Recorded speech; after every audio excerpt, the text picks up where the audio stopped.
हमारे पंढरपुर के श्री नामदेव जी महाराज नित्य जाते और ठाकुर जी को जाकर के रोज बोलते, ठाकुर जी मेरे घर कभी जीमने आओ।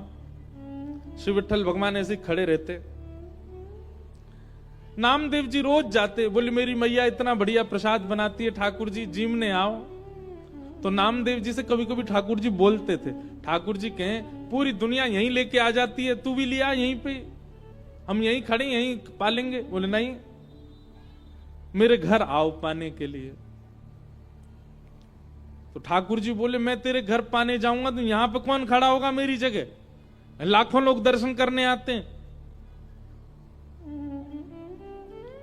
नामदेव जी बोले आप भगवान हो, सर्वसमर्थ हो, कोई व्यवस्था कर लो अपनी। भगवान बोले ठीक है कर ली हमने व्यवस्था। बोले क्या व्यवस्था? बोले मैं तेरे घर जाऊंगा पाने, तू मेरी जगह खड़ा हो जा। नामदेव जी बोले ये कैसे हो सकता है? भगवान बोले सब हो जाएगा, बस आज एक काम करियो, रात्रि में जैसी शयन आरती हो, शयन आरती के बाद छुप जाइयो पीछे आके, देखो ठाकुर जी की लीला। ये सत्य घटना है श्री नामदेव जी महाराज की। नामदेव जी छुप गए।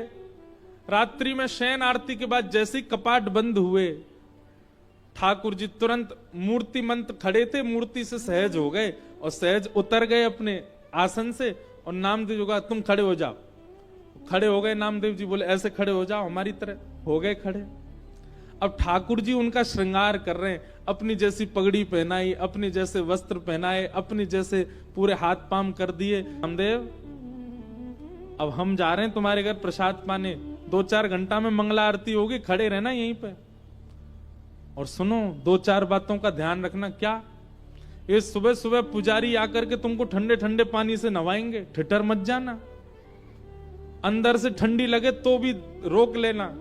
नामदेव जी बोले वो कैसे रोकूंगा? बोले हम नहीं रोक रहे इतने साल से, रोज रोज हमको भी नवा देते हैं सुबह 4 बजे, हम भी तो अपनी कंपन होता रोकते हैं उसको। और सुनो फिर दूध से नवाएंगे तुमको, उसके बाद शहद डालेंगे तुम्हारे ऊपर। और फिर कभी पंढरपुर जाओ तो हमारे कहने से वहां की काकड़ा आरती, तो काकड़ा आरती में क्या करते हैं, दूध से जल से सबसे स्नान करने के बाद फिर ठाकुर जी को मुंह पे मक्खन लगा देते हैं, इतना सारा मक्खन मुंह पे। तो ठाकुर जी बोले स्नान आदि के बाद तुम्हारे मुंह पे मक्खन लगाया जाएगा, तुम्हारा मन तो करेगा कि मैं खा लूं, लेकिन जीभ निकालना नहीं बाहर, उसको लगे ही रहने देना। नामदेव जी बोले फिर तुम्हारा श्रृंगार होगा। और श्रृंगार के बाद पंढरपुर में हर दर्शनार्थी को अधिकार है कि भीतर मंदिर में जाके ठाकुर जी के चरण छू सकता है, अपना सिर वहां रख सकता है, सबको छूने का अधिकार है। बोले दुनिया भर के लोग तुम्हारे सामने आएंगे, सब लोग आकर के तुम्हारे चरणों में प्रणाम करेंगे, अपने दुख दर्द बताएंगे, सबकी सुन लेना, पूर्ण किसी की मत करना। तुमको दया भी आएगी, कोई रोता हुआ भी आएगा, कोई बहुत ज्यादा विचलित भी आएगा। नामदेव जी बोले क्यों पूरा नहीं करूं? वो सबका विधान बना हुआ है, वो सब काम हमारे लिए छोड़ दो, किसको क्या देना क्या नहीं देना। तुम बस कहीं ऐसा नहीं कि यहाँ खड़े होके कोई रोता हुआ आया उसके आंसू पोंछने लग जाओ, कहीं तुम जरा भी हिल गए तो पुजारी पंडा बहुत मारेंगे, सब कहेंगे कहां गए हमारे ठाकुर जी, कौन खड़ा हो गया आके। नामदेव जी बोले जो आ गया, बढ़िया निमंत्रण दिया भोजन का, मैं तो बंध गया यहाँ पे।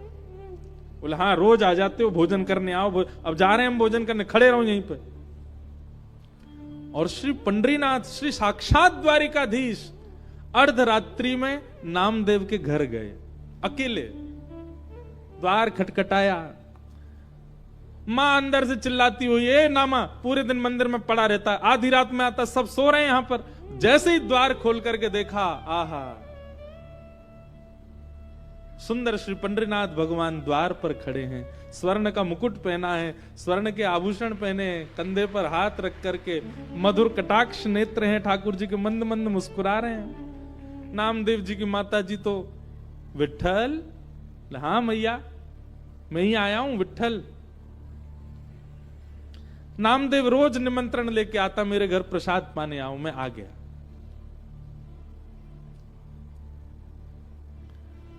नामदेव जी की माता जी ने चूल्हा रात में चेताया, खूब बढ़िया बढ़िया प्रसाद बना करके ठाकुर जी को अपने हाथ से पवाया।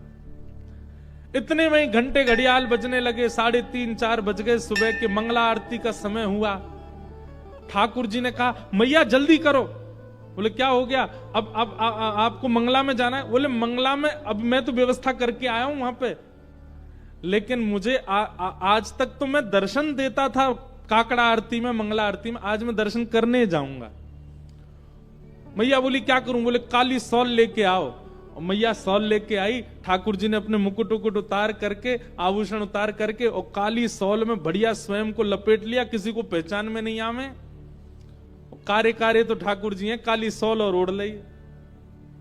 अब तो निकल पड़े, दौड़ के जा रहे हैं देखने के लिए नामदेव कैसा लग रहा है मेरे स्थान पर खड़ा होके। दर्शनार्थी लाइन लगा करके खड़े थे, उन्हीं में ठाकुर जी खड़े हैं और दूर से ही निहार रहे हैं। नामदेव जी चुपचाप नेत्र बंद करके, हाथ बिल्कुल कमर पर, जैसे पंडरीनाथ भगवान खड़े होते हैं बिल्कुल वैसे ही खड़े हैं। और ठाकुर जी दूर से ही देख करके नामदेव की बलियां ले रहे हैं। आहा मेरो नामा कितना अच्छा लग रहा है। गर्भगृह में जैसे ही ठाकुर जी पहुंचे, ठाकुर जी के आते ही नामदेव जी को पता चल गया कि ठाकुर जी आए हैं। सो नामदेव जी मन में सोचे सब प्रणाम कर रहे हैं, कि ठाकुर जी प्रणाम नहीं कर ले मुझको, मैं कैसे रोक पाऊंगा? ठाकुर जी प्रणाम कर रहे हैं। ठाकुर जी गए, नामदेव जी को देखा। नामदेव जी को देख करके जैसे ही नीचे सर झुकाया, नामदेव जी के नेत्रों से आंसू गिरने लगे। नाथ ये कैसी लीला कर रहे हो आप? बलैया लेने लगे। अद्भुत हैं बंधुओं ठाकुर जी। ठाकुर जी जैसा प्रेम कौन कर सकता है? अपने भक्त को अपने स्थान पर खड़े होकर उसके दर्शन करने आए हैं। पहले तो खूब बलैया ली, और फिर उसके बाद ठाकुर जी बोले ए नामा तुझे नोच के भाग जाऊं? तू जोर से चिल्लाएगा, पंडित पुजारियों को पता चल जाएगा।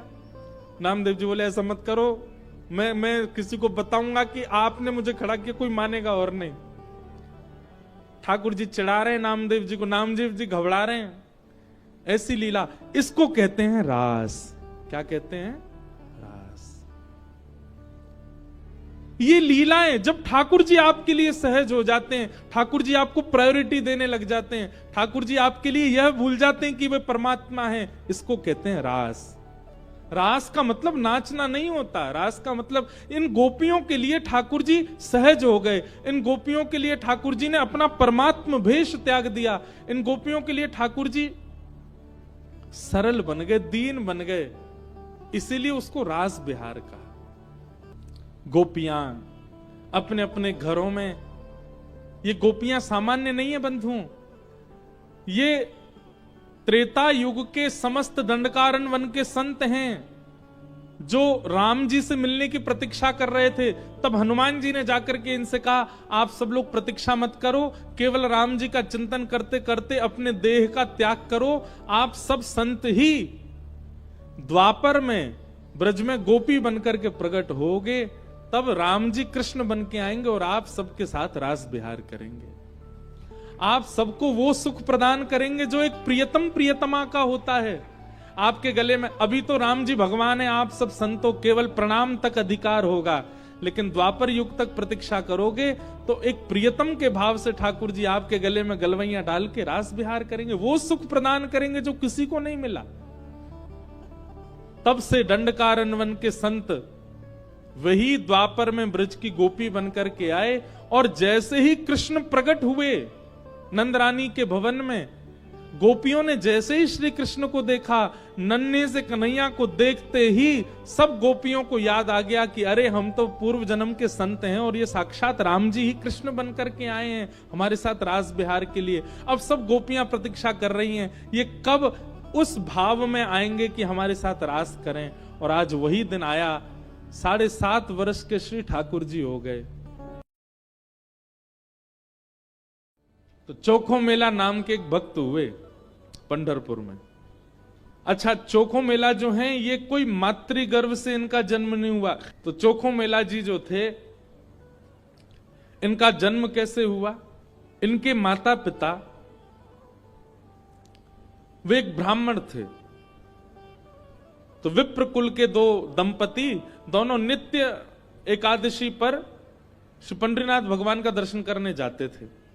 एक दिन की बात पंडित जी के मन में आया कि हम श्री पंडरीनाथ भगवान का भोग लगाने के लिए कुछ आम ले चलें। तो आम लेकर के पंडित जी और उनकी घरवाली दोनों जब मंदिर जाने लगे तो ठाकुर जी तो इतने प्रेमी हैं भक्तों के कि मंदिर तक आम लेकर के आए, तब तक ठाकुर जी से प्रतीक्षा नहीं हुई। भगवान एक ब्राह्मण का रूप धारण करके बाहर ही चले गए और बाहर जाकर के वो ब्राह्मण दंपति से कहने लगे, हमको बहुत जोर की भूख लगी है, हम बहुत दिन से भूखे हैं, आपके पास बहुत सारे आम हैं, इसमें से 2-3 हमको दे दो। तो विप्र दंपति ने सोचा कोई बात नहीं, 2-3 आम इनको दे देते हैं, बाकी 2 धा के फिर पंडरीनाथ जी का भोग लगा देंगे।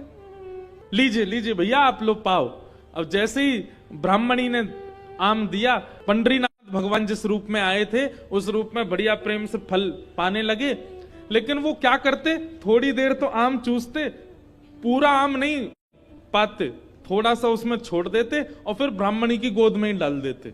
और महाराज आधे आधे आम चौंकें और चौंक करके उनकी गोद में डालते जाएं। बेचारे ब्राह्मण देवता एक दूसरे दंपति एक दूसरे को देखने लगे, बोले कि ये क्या कर रहे हैं। बोले कोई बात नहीं। 2-4 आम पा करके और उच्छिष्ट छोड़ छोड़ करके उनकी गोद में ब्राह्मण तो चले गए। अभी दोनों दंपति सोचने लगे कोई बात नहीं, 2-3 आम बचे, इनको धो के पंडरीनाथ भगवान का भोग लगा देंगे और ये जो आम ये हमारी गोद में छोड़ गए इनको बांध लो, कोई जानवर या कोई जीव मिलेगा उसको दे देंगे, अभी इनमें आम बचे हैं, कोई जीव खा लेगा। जैसे ही दोनों आगे बढ़े तो ब्राह्मण तो थोड़े आगे चले गए, पत्नी धीरे धीरे पीछे आ रही थी।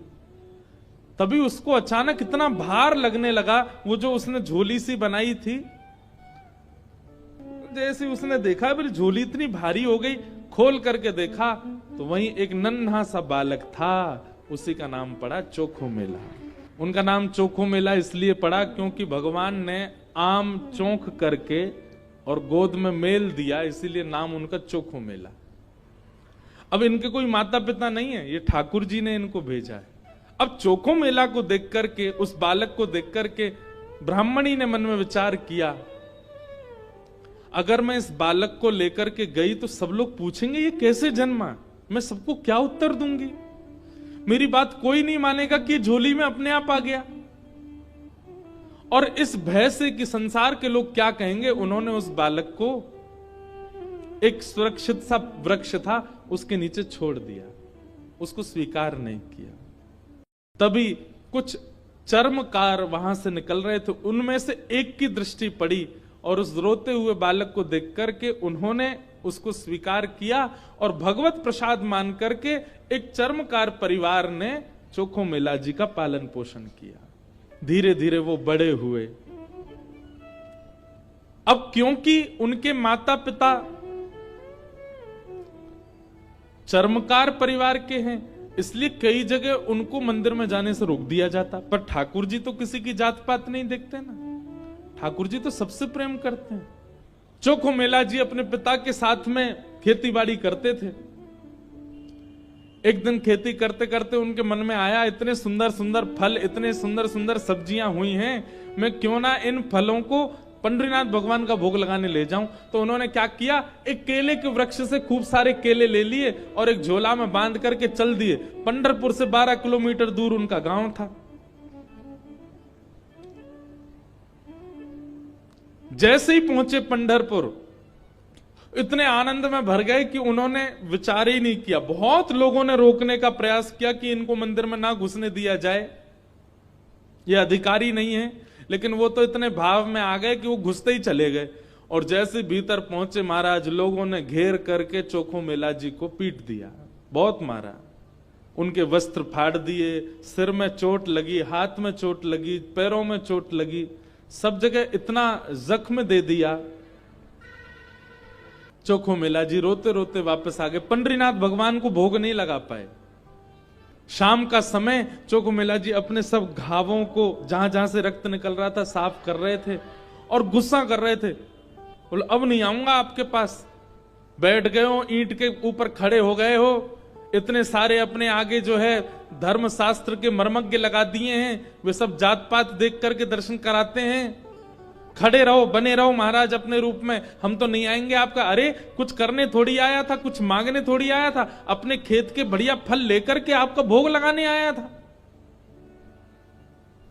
इतने में ही श्याम सुंदर पीतांबरी पहने चलते हुए चोखो मेला के पास प्रत्यक्ष प्रकट होके आ गए और चोखो मेला के पास आकर के गले में गलवैया डाल करके बैठ गए। ए चोखा, नाम ही भगवान उसको चोखा बोलते। ए चोखा, तो इतना उदास क्यों हो रहा है? बोले उदास? इतना पिटवाया हमको, हाथ पांव सब तोड़ ताड़ दिए हमारे, और अब मेरे घर आ गए हो, मेरे गले में गलवैयां डाल करके बैठे हो। ये सब लीला क्यों करते हो आप? वहां क्यों नहीं रोका आपने सब पुजारियों को, पंडाओं को, ये सब ब्राह्मणों को?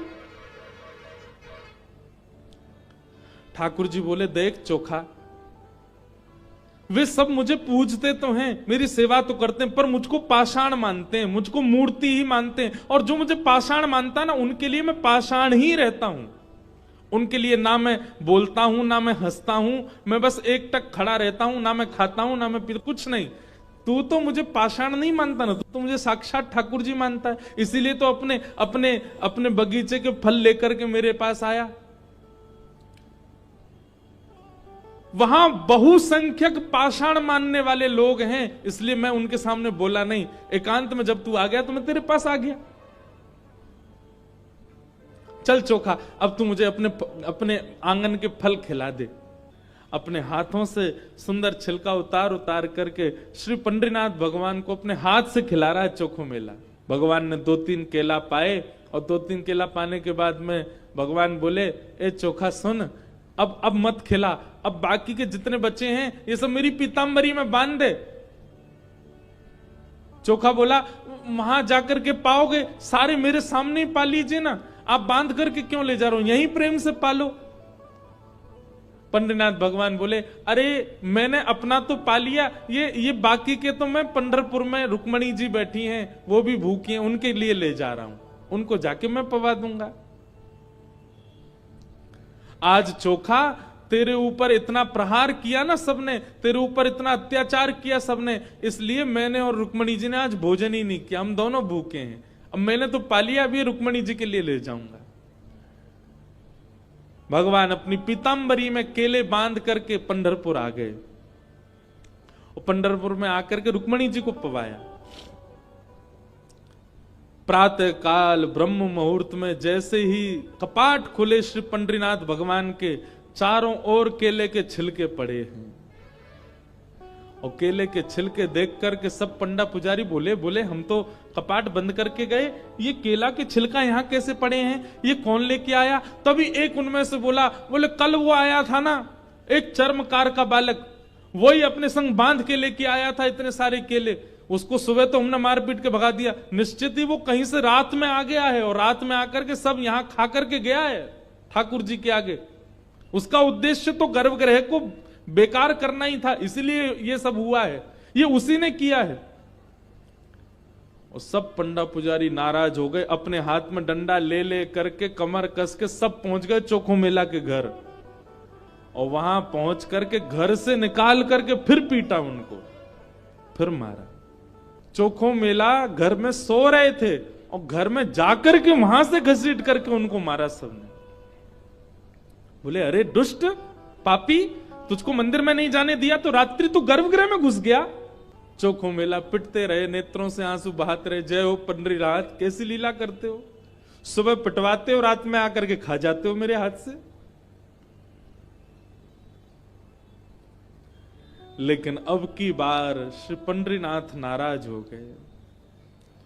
पंडा पुजारी सब अपना काम करके चोखो मेला के साथ थोड़ी हाथापाई करके सब जैसे ही वापस आए, पंढरपुर में श्री पंडरीनाथ भगवान के मंदिर के मुख्य द्वार सारे अपने आप बंद हो गए, और भीतर से ठाकुर जी ने ताला लगा लिया, लॉक कर लिया, बंद हो गए ठाकुर जी मंदिर के अंदर।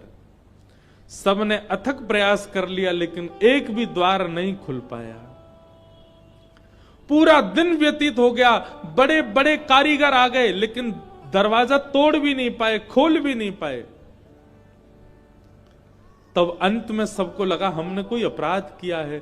चारों ओर पंडा पुजारी और बड़े बड़े वेदज्ञ, बड़े बड़े मनीषी सब बैठ गए, हाथ जोड़ करके पंडरीनाथ भगवान की स्तुति गाने लगे। बोले नाथ, हमसे कोई अपराध हुआ तो आप हमें बताएं, दंड दे दें, लेकिन इस प्रकार नाराज होके मत बैठो।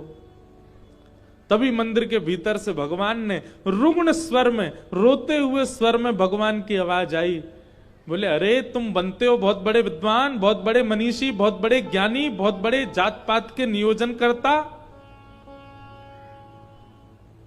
मेरे भक्त का अपमान करते हो, मेरे भक्त को मारते हो,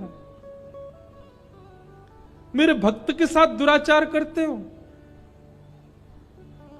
नहीं देना मुझे किसी को दर्शन। और अब जब तक पृथ्वी है तब तक यह मंदिर बंद ही रहेगा, मैं भीतर ही रहूंगा। जो मेरे परम वैष्णव भक्त होंगे उनके लिए द्वार खुलेंगे, वो अंदर आएंगे, बाकी सब बाहर खड़े रहो। वैष्णवों ने प्रणाम करके कहा नाथ ऐसे नाराज मत होइए, आप बताइए हमसे क्या अपराध हो गया है, उसका प्रायश्चित कैसे होगा, कृपा करके बताओ।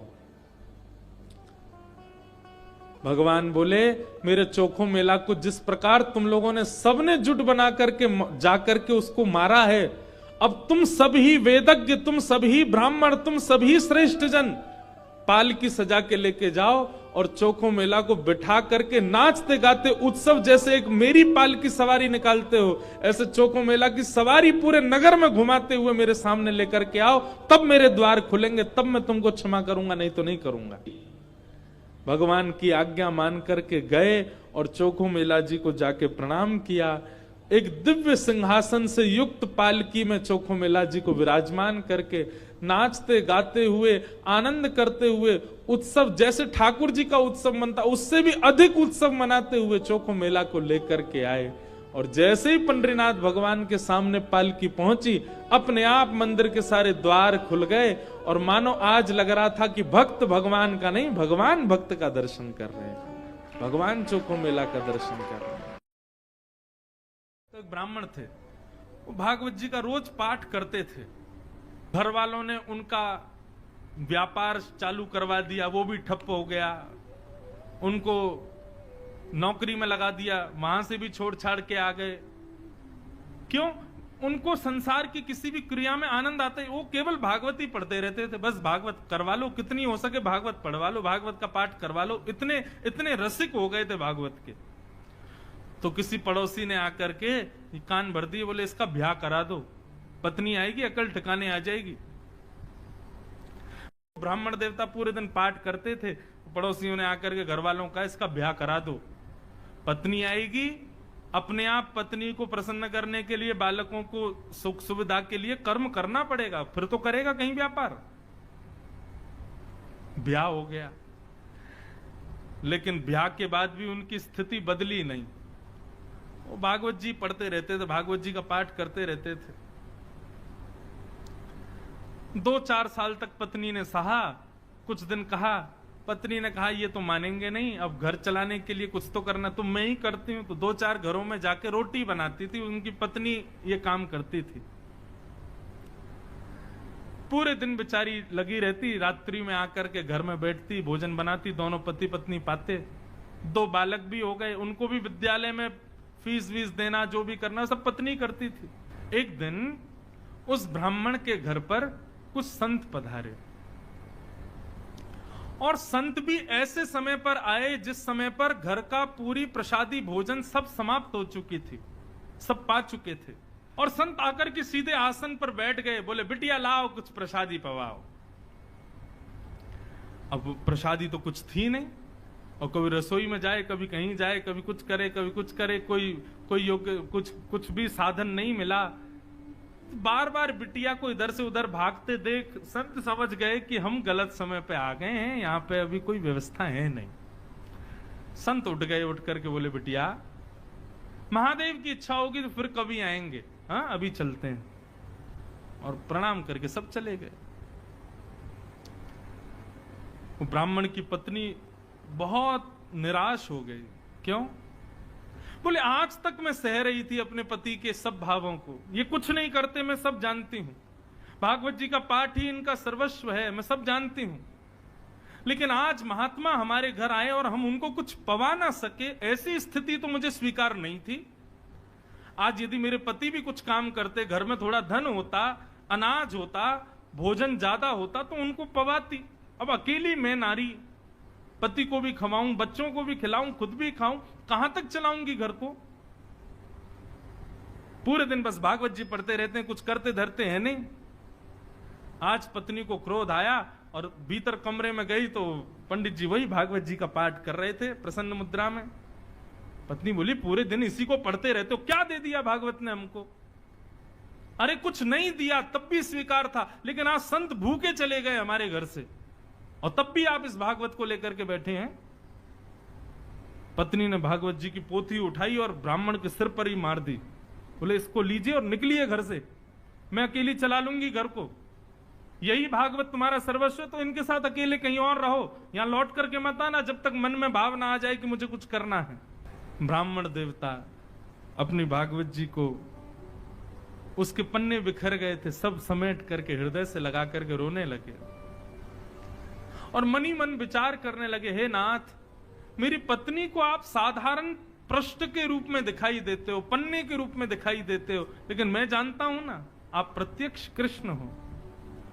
हे नाथ, मेरी पत्नी का कल्याण करना, उसका मंगल करना नाथ।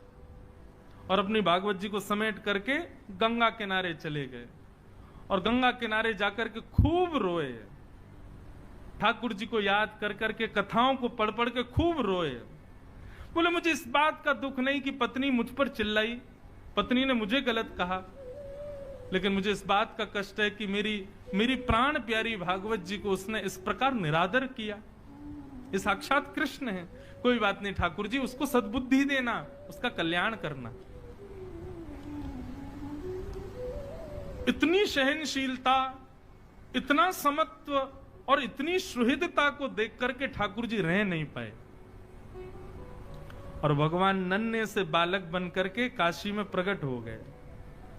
ऊंची धोती पहनी, सिर पर स्वाफा बांधा, स्वाफा बांध करके एक टोकरी को अपने सिर पर धारण करके ठाकुर जी बनारस की गलियों में घूम रहे हैं और घूमते घूमते उस ब्राह्मण के घर पहुंच गए। गेट खटखटाया, ब्राह्मणी ने गेट खोला।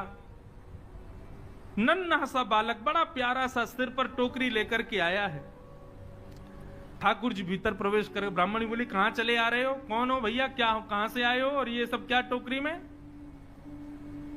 ठाकुर जी कुछ नहीं बोले, मौन, मुस्कुरा रहे हैं बस। टोकरी को नीचे रख दिया, कपड़े से ढकी हुई थी। लौटने लगे तो ब्राह्मणी ने हाथ पकड़ा, बोले, अरे कहीं भी चले आए, कुछ भी रख गए, कौन हो, क्या हो, बताओ तो। ठाकुर जी ने इशारा किया, गूंगे हैं, बोलना नहीं आता, इशारा करने लगे। ब्राह्मण बोली, अच्छा गूंगे हो? ठाकुर जी बोले, गूंगे, लिखना तो आता होगा? ठाकुर जी बोले, लाओ लिख के बताते हैं। तो ठाकुर जी ने उसमें कुछ लिखा और लिख करके पन्ना बंद करके उसको दे दिया, चले गए।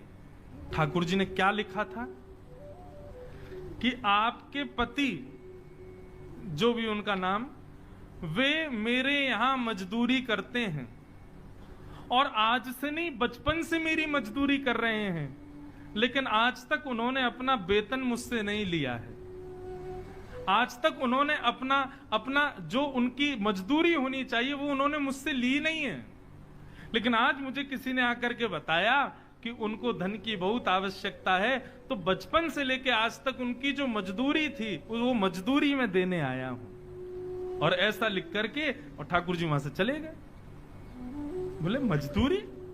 जैसे ही कपड़ा हटाया तो उस डलिया में सोने, चांदी, हीरे, जवाहरात सबसे भरी हुई लबालब वो डलिया, ऐसी ऐसी मणियां, जो मणियां विश्व में देखने को नहीं मिलती, वो सब उसमें रखी थी। पत्नी मन में सोचने लगी, अरे मैं तो बेवजह गुस्सा हो रही थी, मेरे पति तो छुपा रुस्तम हैं, छुप छुप करके कहीं जाकर के मजदूरी करते थे, मुझे बताया भी नहीं। हो सकता है मैं घरों में रोटी बनाने जाती होंगी, उस समय चले जाते होंगे, और बताओ देखो मुझे बताया नहीं। आज इतना धन, अरे हम तो करोड़पति हो गए, हम तो खरबपति हो गए, मैंने भी बेवजह अपने पति पर गुस्सा किया। बालकों को भेज दिया, जाओ पिताजी जहां मिले उनको बुला लाओ। बालक गए तो पिताजी गंगा के किनारे बैठे रो रहे थे। पिताजी पिताजी, माँ ने आपको घर बुलाया है, चलो। बालक चले गए। उन्होंने भागवत जी की पोथी को हृदय से लगाया, रोते हुए घर आ रहे थे और बार बार प्रार्थना कर रहे थे, हे नाथ कृपा करना मेरी पत्नी की बुद्धि सुधरे। जैसे ही अपनी गली के घर की गली में आए तो अपने घर को पहचान ही नहीं पाए। क्यों? आज तो घर का स्वरूप ही बदल गया। दिए जल रहे हैं, द्वार पर बढ़िया सुंदर रंगोली बनी हुई है, सुंदर पुष्पों से घर के द्वार को सजाया हुआ है। ब्राह्मण बोले, ये मेरा ही घर है? सुबह तक तो ऐसा लग रहा था तेजहीन, और अभी ऐसा लग रहा है मानो सारे देवता ही मेरे घर में आ गए हों। ये क्या स्थिति हुई? चंद घंटों में सब बदल गया। ब्राह्मण ने जैसे ही भीतर प्रवेश किया, पत्नी ने आकर के थाल से आरती उतारी, जय हो, नए नए वस्त्र पहने हैं। ब्राह्मण को समझ नहीं आया, बोले ये सब क्या हुआ देवी? सुबह तो तुम बड़ी नाराज थी, हैं? सुबह तो हमारी पोती हमारे सिर पे मार दी, भगा दिया घर से, और हमारी आरती उतार रही हो, सब क्या हुआ? ब्राह्मणी बोली, आपकी चोरी पकड़ी गई। बोले, मेरी चोरी? कौन सी? आप अपने आप को दिखाते हैं कि आप कुछ करते नहीं हो, लेकिन आपने बचपन से मजदूरी की है। आज आपका मालिक आया था आपकी मजदूरी देने के लिए। ब्राह्मण बोले, मेरा मालिक? कौन सी मजदूरी भैया? बोले, हाँ, गूंगा मालिक आया था, आपको बोलना नहीं आता, उसको गूंगा है ना वो। तो ब्राह्मण देवता बोले, गूंगा मालिक? ये कैसा मालिक है भैया? क्या मजदूरी देके गया? कक्ष खोल करके दिखाया तो डलिया रखी थी, सोने चांदी हीरे जवाहरात सब उसमें रखे थे। बोले, देवी मेरा कोई मालिक नहीं है, ये मेरी कोई मजदूरी नहीं, मैं कुछ नहीं करता, मैं तो केवल भागवत अध्ययन करता हूं। बोले, आपका मालिक आया था, गूंगा मालिक, और वो बता करके गया कि आपने मजदूर। तुमको कैसे पता? वो तो गूंगा था, बोलना जानता, तुमको कैसे पता? बोले, ये पर्चा दिया। जैसे ही पर्चा खोल करके देखा तो सारे शब्द उस पर्चे में घूमने लगे, और तभी उस पर्चे पर ही त्रिभंग लली श्याम सुंदर की आकृति प्रकट हो गई। ब्राह्मण देवता रोने लगे और रो करके अपनी पत्नी के चरणों में प्रणाम किया और कहा, हे देवी, ये कोई सामान्य व्यक्ति नहीं थे, सामान्य मालिक नहीं थे, पूरे विश्व के जगत नियंता, जगदाधार, जगदीश्वर थे। मैंने बचपन से आज तक भागवत का पाठ कभी अपने सुख के लिए नहीं किया, केवल उनके लिए किया। जग को सब मजदूरी देते हैं, मेरी मजदूरी देने आज श्याम सुंदर आए थे, वही आकर के सब दे करके गए। एक भोंदू रहता था, पर वो इतना सीधा था कि सब प्यार से उसको भोंदू ही बुलाते थे। गायों की सेवा करता था, और जिस आश्रम में रहता था वहां के गुरुदेव शाम को प्रवचन करते थे तो सबसे पीछे बैठ के सुनता था। भोंदू को लगता था गुरुजी जो बोल रहे हैं ये बिल्कुल सत्य है, इसमें कोई झूठ नहीं है। एक दिन गुरुजी प्रवचन करते हुए बोले, यमुना के पल्ली पार भांडीर वन में ठाकुर जी गैया चराने आए। भांडीर वन का नाम सुनते भोंदू कान खड़े हो गए। बोले, भांडीर वन तो मैं जाता हूं गैया लेके, मुझे तो कभी मिले नहीं वहां पर। अरे मुंह में ही कमी होगी, मुंह में ही सामर्थ्य नहीं होगी उनको देखवे कि मैं ही नहीं देख पाए होंगे, वो तो आते होंगे वहां पे, मुझे ना दिखे होंगे। भोंदू ने पहली बार जिज्ञासा करी, गुरुदेव ठाकुर जी दिखते कैसे हैं? तो गुरुदेव भी हंस गया, अच्छा भोंदू पूछ रहा है, बैठ जाओ बताते हैं। मोर मुकुट पहनते हैं ठाकुर जी, और बोले 2 कान हैं लेकिन कुंडल एक ही पहनते हैं। ठाकुर जी ऐसे पुष्प तोड़ के कान के ऊपर लगा लेते हैं, दोनों कानों में एक ही कुंडल को फेर फेर के पहनते। ठाकुर जी पीली पीताम्बरी, ऐसी ठाकुर जी पीली पहनते, पीली पीताम्बरी। माला कैसी पहनते हैं? आती है। ठाकुर जी ऐसी पहनते हैं पूरी पैरों तक जाए। ये देखो, गुरु जी कह रहे हैं तो निश्चित है भंडीर वन में आते हैं ठाकुर जी। भोंदू अपनी गैया लेकर के भंडीर वन पहुंच गया। गैया चर रही थी, अब भोंदू ढूंढ रहा है, कभी वृक्ष के नीचे जाके देखे, कभी कहीं देखे, कभी ढूंढे कहीं से चंदन की सुगंधी आ जाए। गुरुजी बता रहे थे उनमें से चंदन की सुगंधी आती है, क्या पता कन्हैया यहीं कहीं हो। इतने भाव से, इतने प्रेम से और इतने भोलेपन से ढूंढने लगा ठाकुर जी को, और ठाकुर जी नहीं मिलते ना तो अपने आप को ही कोसता, मोह में योग्यता ना होगी यही मारे ना मिल रहे, ठाकुर जी तो यही है। गुरु जी की बात गलत नहीं है, ठाकुर जी तो यही है। उसके उस सहज भाव पर, उसके उस सरल भोंदूपने पर ठाकुर जी रीझ गए। और इतने में ही भोंदू हताश निराश उदास बैठा था, खुद को कोस रहा था, मुंह में योग्यता ना है, मुंह ठाकुर जी मिलना है रहे। इतने में ही देखा सामने से असंख्य गायों का झुंड आ रहा है, और भोंदू ने जैसे उन गायों को देखा, ऐसी गाय कभी देखी नहीं, अलग गाय, सींग चमक रहे हैं, सींगों के ऊपर के भाग में सोने चांदी मढ़े हुए हैं, ऐसी ऐसी सुंदर सुंदर तंदुरुस्त गैया। तभी देख रहा है भोंदू, पीतांबरी पहनी है, गले में वैजंती माला धारण की है, सिर पर पाग पहनी है, एक कान में कुंडल है, मंद मंद मुस्कुरा करके दतुइयां दिखा रहे हैं, कटाक्ष नेत्रों से कभी इधर देख रहे हैं कभी उधर देख रहे हैं, अपनी वेणु को कमर में कस करके गैयाओं के गले में गलवैयां डाल करके श्याम सुंदर भोंदू की तरफ चलते भय आ रहे हैं। ये दृश्य देख करके हाथ पांव कांपने लगे भोंदू के। उसको लगा मेरे पास तो आएंगे ही नहीं, ये वहीं से मुड़ जाएंगे, अब मैं उनके पास जाके उनको असहज नहीं करूंगा, यहीं से देख लूं, यहीं से प्रणाम कर लूं। लेकिन जैसे जैसे प्रणाम करके ऊपर देखता, ठाकुर जी और पास आ रहे हैं, और पास आ रहे हैं, और पास आ रहे हैं। जैसे ही ठाकुर जी आकर के बैठे, भोंदू के पास शब्द नहीं है, हाथ पैर कंपित हो रहे हैं, उसको सूझ ही नहीं रहा करूं क्या मैं, इनके लिए क्या बिछाऊं, कहां बैठाऊं। ठाकुर जी ने अपने आप ही भोंदू के गले में हाथ डाली, अरे तेरा नाम कहा है।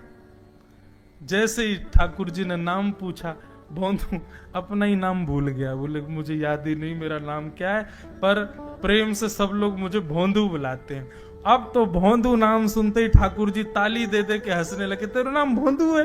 बोले हाँ मेरा नाम भोंदू है। और ठाकुर जी आपको अच्छा लगा? बोले हाँ बहुत अच्छा लगा।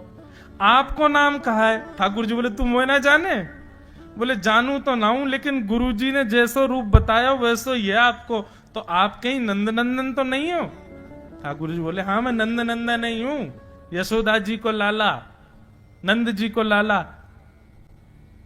भोंदू बोलो जय हो भगवान, आज आपके दर्शन है गए। गुरु जी और सब बालकन को तो आप शायद रोज ही मिलते होंगे, लेकिन मैं ही अभागो, मोकू आप आज ही मिले हो। ठाकुर जी बोले अब चल बात मत बनावे, जल्दी कछु खवा, मुंह को भूख लग रही है। भोंदू एक कपड़े में रोटी बांध के उसमें मिर्च और गुड़ रख करके लेके गया। 2 रोटी थी। भोंदू ने जैसे ही खोली, एक रोटी ठाकुर जी के सामने धर दी, एक अपने पास रख ली। बोले मैं भी तो खाऊंगा। ठाकुर जी ने बढ़िया रोटी ऐसे घुमाई और प्रेम से गुड़ खामे और रोटी पान लगे प्रेम से, और ठाकुर जी तो चप चप करके नेक देर में पा गए। भोंदू तो भूल ही गयो, मुंह खानो भी, और ठाकुर जी को ही देख रहा है। ठाकुर जी बोले और जोर की भूख लगी, ला अपनी रोटी दे दे। भोंदू बोलो मुंह को भी भूख लगी है। बोले अच्छा चल आधी आधी खा ले, या मैं आधी तू खा ले आधी मैं खा लूं, दोनों खा लिए। कल तो नेक्स्ट से ज्यादा सी रोटी ले आइयो, भूख ज्यादा लगे, और सुन यही समय आइयो, मिलूंगा कल भी तोते। ठाकुर जी अपने मार्ग पर चले गए। भोंदू इतना प्रसन्न है, बोले आज मुंह को ठाकुर जी मिल गए। गुरुदेव के प्रवचन का समय होगा, भोंदू पीछे जाके बैठ गया, अपने गुरुदेव को प्रणाम करे, इनकी कृपा से ठाकुर जी मिले। उसने किसी को नहीं बताया, उसको लगा सबको ही मिलते हैं भगवान, मुझे ही मिले हैं बहुत दिन बाद। दूसरे दिन भोंदू खूब सारी सामग्री रसोई घर में इकट्ठा करके जाने लगा। किसी ने जाके गुरुदेव से कह दिया कि भोंदू बहुत सारी सामग्री ले जा रहा है। गुरुदेव ने जाके कही भोंदू इतनी सामग्री ले जा रहे हो भैया, वो भंडारो करेगो का?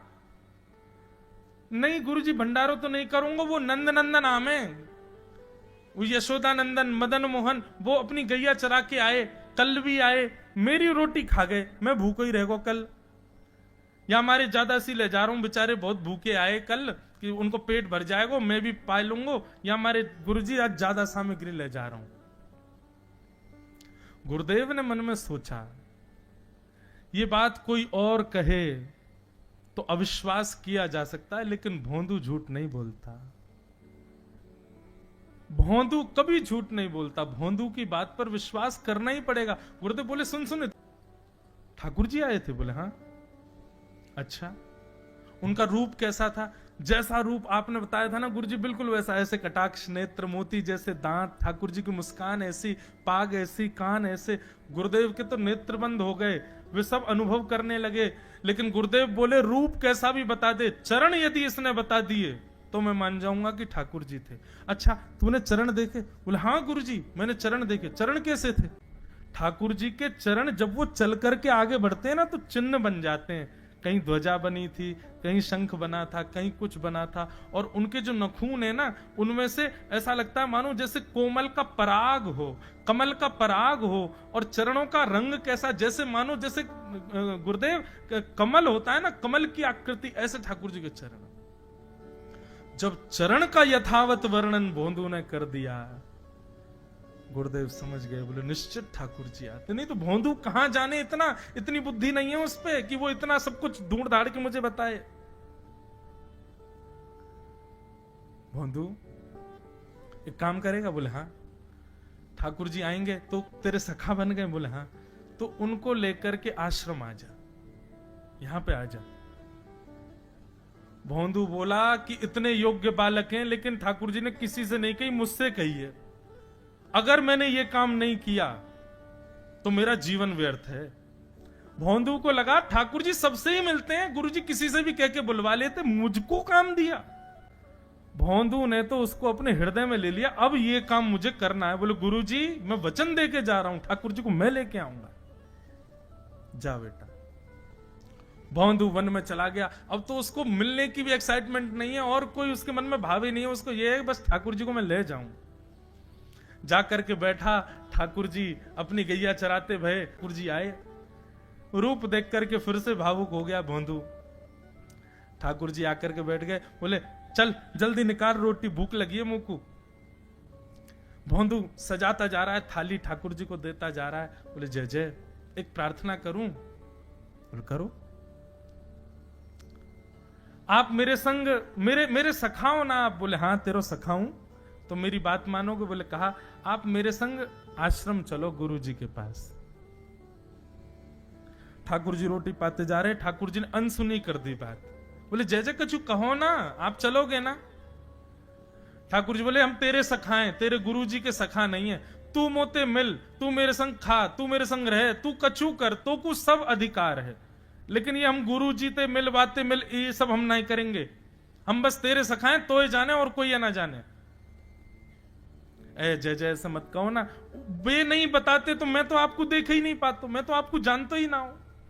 उनने ही तो मुझको बताई कि आप भांडीर बनाते हो, आपका रूप ऐसा है, उनने कृपा करके मुझको आपसे मिलवाए हो, वही हमारी मित्रता के मूल आधार है, उनसे तो मिलवे चलो ना। ठाकुर जी बोले देख ज्यादा जिद मत करे, हमने तो उसे एक बार कह दी हम नहीं जाएंगे नहीं जाएंगे नहीं जाएंगे। ठाकुर जी रोटी पा रहे थे तो भोंदू ने हाथ से रोटी और छनाई, बोले ये भी दो, ये भी गुरु जी की है, लाओ ये मिर्च गुड़ सब दो, ये सब गुरु जी को, ये भी मत खाओ। और सुनो, यदि हमारे गुरु जी से आपको प्रेम नहीं है तो हमको आपसे प्रेम नहीं है। कल ते अपनी गैयान को लेके कहीं और चरावे जाओ, होंगे तुम नंदन अपने गांव के, मेरे गुरु जी के पास नहीं जाओगे। और सुनो, ये मुंह में जो रोटी रखी जाओ को उगल ले आओ, ये भी गुरु जी की रसोई में बनी है, हमारे गुरु जी से नहीं मिलेंगे। ठाकुर जी बोले अरे भोंदू ने रुक तो, नहीं नहीं नहीं अब तो मैं सुनूंगा ही नहीं, आपने ऐसे कैसे कह दी नहीं जाएंगे, 3 बार नहीं जाएंगे नहीं जाएंगे। और ये भांडीरवन मेरो है, मैं यहां गैया चरावे आऊं, कल से अगर तुम और तुम्हारी गैया दिख गई मुंह को तो तुम्हारी गैयान को लेके मैं चलो जाऊंगा आश्रम, फिर तुम्हारी मैया बाबा तुमको मारेंगे। ठाकुर जी बोले अरे भोंदू इतना नाराज? बोले यदि मुंह से मित्रता रखनी है तो मुंह को वचन देना पड़ेगा कि आप आश्रम चलोगे, और अगर आपने फिर से नहीं कही तो मैं जा रहा हूं वापस, और कभी आपको मुख नहीं देखूंगा, अपना मुख नहीं दिखाऊंगा।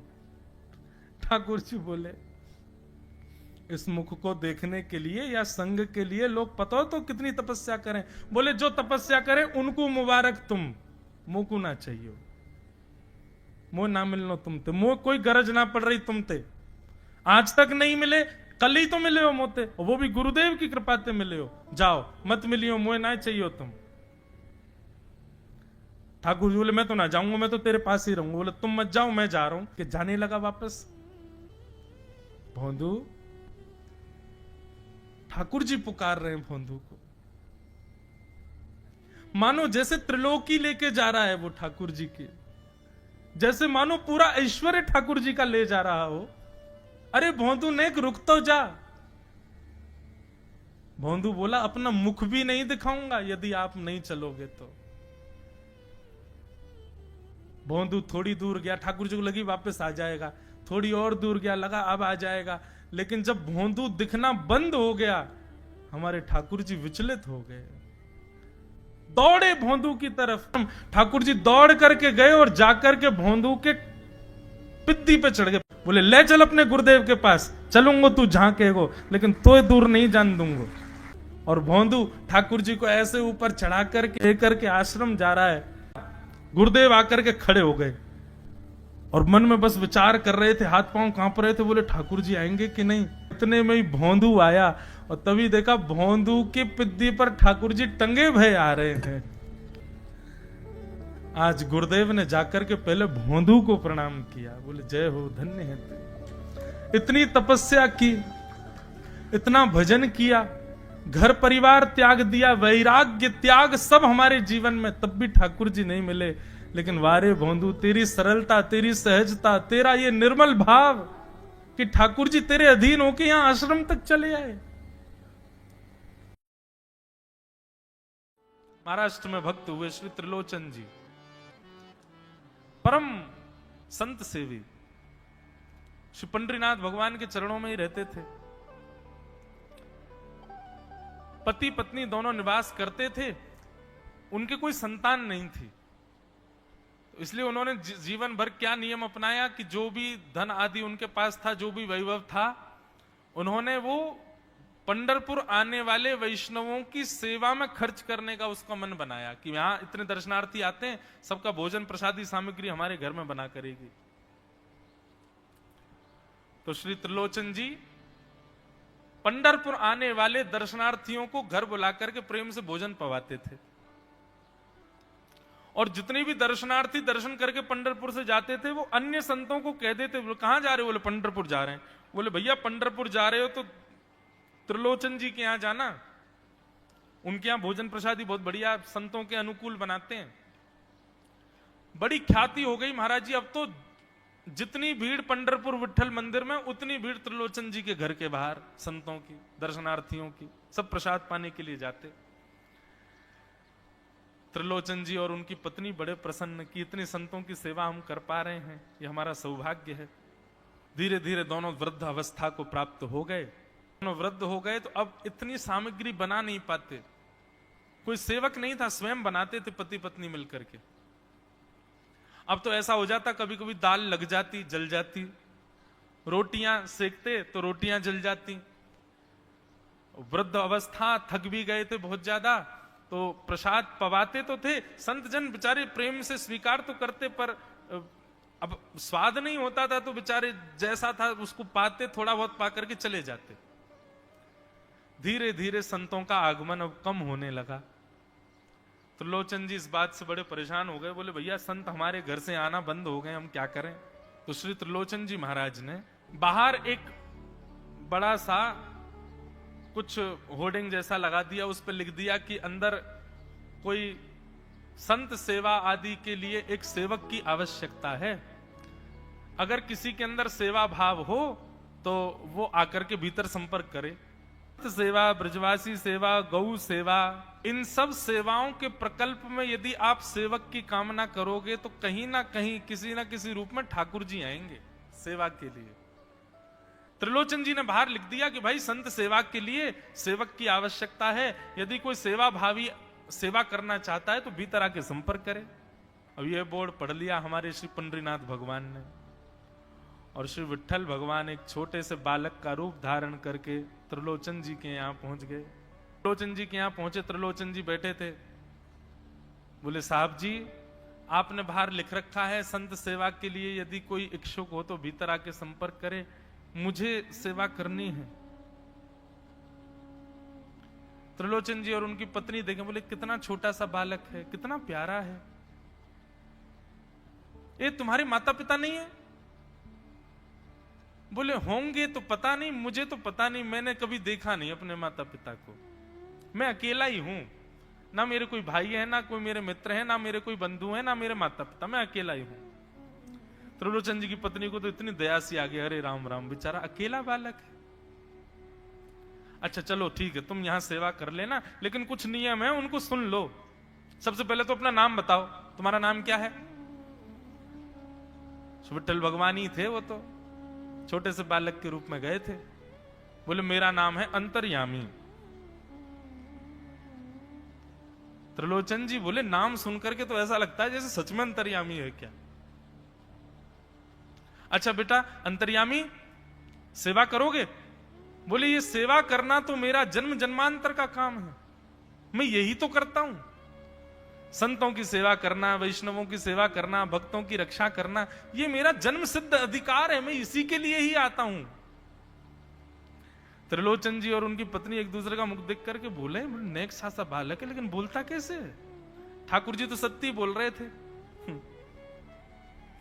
बोले अच्छा, सुबह एक सब्जी बनानी पड़ेगी, दाल बनानी पड़ेगी, और हमारे यहां लगभग 100-150 संत आते हैं, उनके हिसाब की रोटी बनानी पड़ेगी, और सब बेटा तुमको करना पड़ेगा। हम थोड़ा बहुत सहायता कर देंगे, हमसे ज्यादा बनता नहीं है, तुमको ही सब सिद्ध करना पड़ेगा। अंतर्यामी भगवान बोले बिल्कुल निश्चिंत रहो, हम खीर भी बनाएंगे, हम रबड़ी भी बनाएंगे, हम रायता भी बना दिया करेंगे, हम 2-4 सब्जी और बना दिया करेंगे। त्रिलोचन जी बोले नेक सा बालक, सब जानते हो तुम? बोले हाँ हमको सब आता है, दुनिया का कोई काम नहीं जो हमको नहीं आता हो, और सुनिए झाड़ू पोंछा बर्तन भी कर देंगे हम। त्रिलोचन जी तो बड़े खुश हो गए, बहुत बढ़िया सेवक मिला यार, ये तो सब काम करता है। लेकिन भगवान बोले लेकिन अब हमारी शर्त सुनो। त्रिलोचन जी बोले तुम्हारी भी शर्त है? बोले हाँ। क्या शर्त है भैया? बोले हमारी पहली शर्त यह है कि हम दुनिया को बना के खिलाएंगे, लेकिन हमको आपको बना के खिलाना पड़ेगा, हम अपने हाथ का बना नहीं पाते, हम आपके हाथ का बना। और ये वास्तविकता है, ठाकुर जी पूरी दुनिया को पवाते हैं, लेकिन स्वयं भक्त के हाथ से बना ही पाते हैं। ठाकुर जी बोले हम सारे संतों को बना के पवाएंगे, लेकिन हम अपने हाथ का बना नहीं पाते, आपको हमारे लिए बनाना पड़ेगा। त्रिलोचन जी की पत्नी बोली छोटा सा बालक, इसका आधे हाथ का तो इसका पेट है, एक रोटी में झिक जाएगा ये, इसके लिए मैं बना दिया करूंगी। ठीक है लला, तू बिल्कुल चिंता मत करो, तुम्हारे लिए भोजन हम बना दिया करेंगे। हमारी एक शर्त और सुन लीजिए। बोले क्या? हम कितना भी खाएं हमको टोकना नहीं कभी कि इतना क्यों खा रहे हो।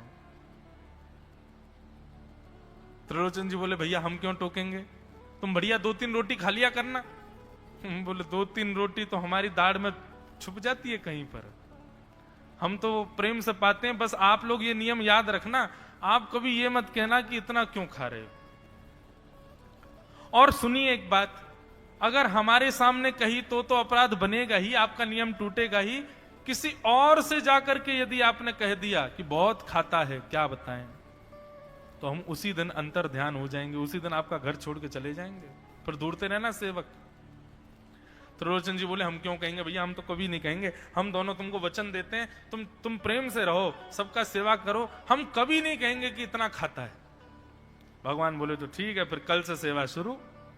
अगले दिन महाराज त्रिलोचन जी और पत्नी उठे सवेरे ब्रह्म मुहूर्त में, देखा तो महाराज भीतर ही ठाकुर जी बढ़िया अपनी कमर कस करके, सिर पर ढांटा बांध करके, मुंह पर कपड़ा लगा करके, और कढ़ाई में लिए चला रहे हैं, बना रहे हैं दाल। एक हाथ से दाल बना रहे हैं, फिर दौड़ के जाते हैं दूसरी कढ़ाई पे, वहां पर खीर बना रहे हैं, फिर कहीं जाते हैं वहां पूड़ी उछाल उछाल करके धर रहे हैं। त्रिलोचन जी और उनकी पत्नी देख रहे खड़े खड़े, अकेले ठाकुर जी सब बना रहे हैं, नेक सा बालक। 8 बजे से संतों की जमात आनी प्रारंभ हो गई, सुबह के समय हो गया। महाराज अकेले ही पत्तल लेकर के दौड़ते हैं, सारे संतों को पत्तल बांट आते हैं, फिर अकेले ही सामग्री लेकर के जाते हैं और लेकर के सबको बांटते हैं। त्रिलोचन जी कोई सामग्री लेके जाए तो ठाकुर जी बीच में ही आ जाते हैं, बाबूजी आप जाके बैठो, मैं बांट रहा हूं ना, आप उठ के मत आओ, आप उठ के आओगे सब फैल जाएगा, मैं कर रहा हूं ना सब। अकेले ठाकुर जी, अकेले अंतर्यामी भगवान सब कर रहे थे।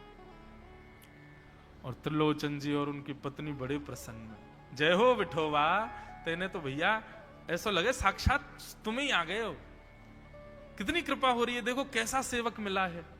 हमें भली संतान नहीं दी ठाकुर जी ने, लेकिन ऐसा सेवक दिया है जिससे परिपूर्ण आनंद हो गया है। संतों की भोजन प्रसादी हुई महाराज, खूब प्रेम से सब संतों को पवाया। संत भी सब वाहवाही करके गए, बोले वाह त्रिलोचन जी आपके यहां खूब बार पाया, लेकिन आज जैसा प्रसादी हमने कभी नहीं पाई। त्रिलोचन जी बड़े प्रसन्न। सब संत चले गए, भगवान तुरंत पहुंचा लिया है, पूरे फर्श को मार्जन कर दिया, सब बिल्कुल सारी दरी वरी समेट करके रख दी, सब पत्तल आदि सबको व्यवस्थित कराए, सारे बर्तन मांज करके धर दिए, सब बिल्कुल व्यवस्थित करके और आकर के ठाकुर जी सामने बैठ गए। मैया अब सेवा हमारी तो पूर्ण हो गई, अब हमारी पेट पूजा करो, अब आप लगो रसोई में, हमारे लिए बनाओ। वो तो इतने भाव में आ गए, अरे मेरे लाला मैं अभी बना के लाती हूं। सुंदर सुंदर सब्जी बनाई, सुंदर रोटी बनाई, सुंदर खीर बनाई, थोड़ी थोड़ी एक एक दोना, दो दोना मान लो सब्जी बनाई, दो दोना खीर बना दी, 10-5 पूड़ी बना दी, ठाकुर जी की बढ़िया थाली लगाई, थाली लगा करके सामने धर दी। अंतर्यामी भगवान बैठ गए,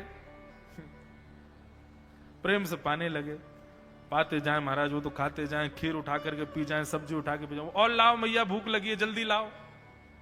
10 की 10 पूड़ी एक बार में चट और लेकर के आई, बेचारी देती गई, 10 की पूड़ी और धरवा ली, फिर उनको भी पा गए।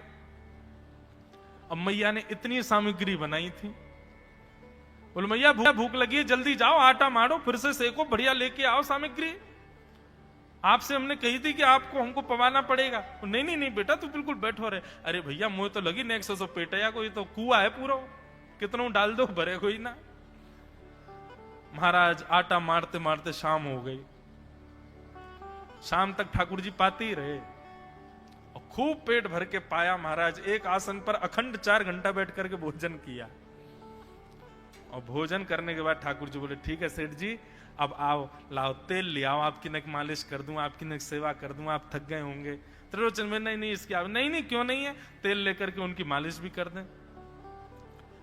इस प्रकार चले। त्रिलोचन जी की पत्नी बेचारी पहले दिन तो कुछ नहीं बोली, दूसरे दिन भी कुछ नहीं बोली, तीसरे दिन उसके मन में आया, बोले ये क्या कर लिया हमने, सुबह जितना भोजन बनना चाहिए उतना तो ये अकेला ही पाता है, सुबह संतों का ये बना देता, पर शाम को इसके लिए जितना बनता वो संतों के बराबर ही बैठता है पूरा। त्रिलोचन जी कहते नहीं तुमको याद नहीं उसने कहा था कभी कहना नहीं है ऐसा। बोले हाँ नहीं मैं ध्यान रखूंगी, नहीं कहना है। लेकिन अंतर्यामी भगवान तो खूब प्रेम से घर के सारे काम कर रहे हैं उनके। महीना 1.5 महीना बीत गया, खूब आनंद से सेवा चल रही थी। एक दिन त्रिलोचन जी की पत्नी पड़ोस में किसी के पास बैठी थी, तो पड़ोसी तो होते ही हैं सब घर के बात बोलने वाले, उन्होंने कह दी बोले कि आपके घर में तो आजकल बड़ी खुशहाली आ गई है। त्रिलोचन जी को देखा, चेहरे पे कैसा तेज आ गया, लाल लाल टमाटर जैसे गाल हो गए उनके। बोले अरे वो आया है ना अंतर्यामी सेवक हमारा, बहुत सेवा करता है, प्रसादी वगैरह सब वही बनाता है, फिर मालिश करता है उनकी, बढ़िया बढ़िया उनके लिए जूस निकालता है, बढ़िया उनको सब भोजन पानी पवाता है, इसलिए इस वजह से त्रिलोचन जी बढ़िया। वो त्रिलोचन जी तो बढ़िया हो गए, तुम सूख गई हो, तुम इतनी पतली दुबली क्यों हो गई, मेरा दुख कौन जाने। वो सबकी सेवा करता है पर अपनी सेवा मुझसे करवाता है।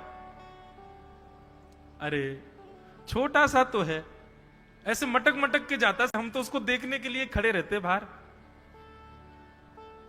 कैसे बढ़िया लगता है। कई लोग तो देखने ही आते हैं उसको कि कैसे सब्जी परोस रहा है, कैसे पूड़ी परोस रहा है, कितना सुंदर लगता है। छोटा सा तो है, उसकी क्या सेवा करनी पड़ती है। अरे बहन तुम क्या जानो, 2, 4, 5, 10 किलो आटे की कब कब में रोटियां पूड़ियां खा जाता है चपेट करके, कोई पता नहीं चलती, पेट है कुआ है समुद्र क्या है पता नहीं चलता है। इतना खाता है, इतना खाता है, इतना खाता है। 4 घंटे की समाधि पर बैठता है एक साथ, थाली नहीं थाल लगाना पड़ता है उसके लिए, इतना खाता है। जैसे ही कहा इतना खाता है, ठाकुर जी अंतर ध्यान हो गए। शाम का समय, त्रिलोचन जी रोज शाम होते ही बैठते थे, थोड़ी देर कुछ चर्चा आदि करते थे भक्तों की। त्रिलोचन जी ने बुलाया, अंतर्यामी, ओ बेटा अंतर्यामी कहां हो, जल्दी आओ, चलो शाम हो गई है, थोड़ी देर बैठे कुछ सत्संग करें, कीर्तन करें। अंतर्यामी नहीं आए, पूरे घर में खोज लिया, ठाकुर जी नहीं मिले। रसोई घर में खोज लिया, ठाकुर जी नहीं मिले। पड़ोसियों से पूछ लिया, नहीं मिले। सब्जी मंडी देख आए, ठाकुर जी नहीं मिले। पूरा पंढरपुर देख लिया, लेकिन ठाकुर जी नहीं मिले। त्रिलोचन जी बड़े उदास हो गए। पत्नी से कहने लगे, पता नहीं कहां चला गया, कहां गया होगा, पता नहीं। देवी, तुमने उससे ये तो नहीं कह दिया था कि इतना क्यों खाते? बोले नहीं नहीं, मैं तो कान पकड़ती हूं, मैं कभी नहीं कहती उससे। बोले किसी और से तो नहीं कहा था ना तुमने, क्योंकि उसने वचन दिया था ऐसा कहोगे तो मैं चला जाऊंगा। बोले हाँ, आज एक गलती हो गई। पड़ोसी के पास बैठी थी, उससे बात करते करते मेरे मुख से गलती से निकल गया कि अरे उसके लिए तो बहुत बनाना पड़ता है, 10 किलो आटा खा जाता है, इतना खाता है, तो निकल गया था। समझ गए? बोले ओहो, इसीलिए चला गया। उसको पता चल गया कि तुमने कह दिया है, तभी चला गया है। त्रिलोचन जी और उनकी पत्नी दोनों श्री पंडरीनाथ भगवान मंदिर के दहली पर जाकर के बैठ गए। जाकर के ठाकुर जी के आगे हाथ फैला करके कहने लगे, बोले नाथ, हे पंडरीनाथ, आपने हमको संतान नहीं दी, पुत्र नहीं दिया, पुत्री नहीं दी जीवन में। हमने कभी उसकी अपेक्षा नहीं की, हमने कभी आपसे शिकायत नहीं की कि हमको संतान क्यों नहीं दी है। पर नाथ, एक सेवक हमारे जीवन में आया, और जब से वो सेवक आया, हमारे यहाँ संतों की सेवा होने लगी, हमारे यहाँ कीर्तन होने लगा, हमारे यहाँ सत्संग होने लगा, हमारे यहाँ खूब आनंद की उमंग होने लगी। उस सेवक ने हमको आपसे और प्रेम करवा दिया। ठाकुर जी, हम आज आपसे दोनों भीख मांग रहे हैं, हमें कुछ मत दीजिए, आप भी मत मिलिए हमको इस जन्म में, लेकिन हमारे उस सेवक अंतर्यामी को हमको वापस कर दीजिए भगवान। वो जहां कहीं भी हो उसको वापस भेज दो हमारे पास। ऐसा कहकर के रुदन करने लगे, नेत्रों से आंसू गिरने लगे, चरणों में प्रणाम करके श्री पंडरीनाथ भगवान को रुदन करने लगे त्रिलोचन जी और उनकी पत्नी। इतने में ही स्वर सुनाई दिया, बाबूजी। अंतर्यामी का स्वर सुनते ही पीछे मुड़ करके देखा तो पीछे तो कोई दिखा नहीं। अरे इधर देखिए, पीछे कहां देख रहे हैं? वापस से पंडरीनाथ भगवान की ओर देखा तो श्री पंडरीनाथ भगवान की जगह ही अंतर्यामी बालक खड़ा हुआ है, सामने खड़े होकर के उनको आशीष दे रहा है। त्रिलोचन जी तो भाव विह्वल हो गए। बोले कैसी कृपा नाथ आपकी। बोले आप ही थे क्या? बोले तो इतनी अच्छी संत सेवा, इतनी अच्छी खीर, इतनी अच्छी पूड़ी, इतनी अच्छी सब्जी, और आपकी जो सेवा, और इतने अच्छे अच्छे सत्संग कीर्तन, ये मेरे अलावा कौन कर सकता है? संतों की सेवा तो मैं ही करता हूं ना। आपने संत सेवा के लिए सेवक मांगा था, इसलिए मैं ही आपके यहां चल करके आ गया। और श्री त्रिलोचन जी पर अद्भुत कृपा करके भगवान ने उनको कृतार्थ किया। सबसे पहला शब्द श्री हरिवंश महाप्रभु ने श्री राधा यही कहा। अभी तक दंतावली भी प्रकट नहीं हुई है, और प्रथम वाक्य ही मुख से प्रकट हुआ है, श्री राधा, श्री राधा, श्री राधा। खेलते हैं राधा, बैठते हैं राधा, चलते हैं राधा। अरे कहां कहें, अभी बोलना ही नहीं आता, कुछ मांगते भी हैं मैया से तो राधा राधा राधा ऐसे ही बोलते हैं। राधा ही नाम जानते हैं और कुछ जानते ही नहीं है। धीरे धीरे आप थोड़े थोड़े बड़े होने लगे, गुटमुन चल करके जाते, और जहां पिताजी श्री राधा मोहन लाल जी की सेवा कर रहे हैं वहां जाकर के बैठ जाते। इनके पिताजी के ठाकुर जी का नाम क्या था? राधा मोहन लाल। वहां बैठ करके अपने पिताजी की सेवा का दर्शन करते थे, कैसे सेवा कर रहे हैं। अब नन्हे से बालक को कहां भाव आता है, कहां प्रेम उमड़ता है। महाप्रभु जी की स्थिति ऐसी है, वो प्रसन्न मुद्रा में राधा मोहन जी को देखते और नेत्रों से अश्रुपात होता है। मां जब आती देखती तो उनको लगता पहले रोया होगा, तब के आंसू ही होंगे, उठा के ले जाते। ऐसे श्री महाप्रभु जी धीरे धीरे बड़े हुए। पिताजी से कहते,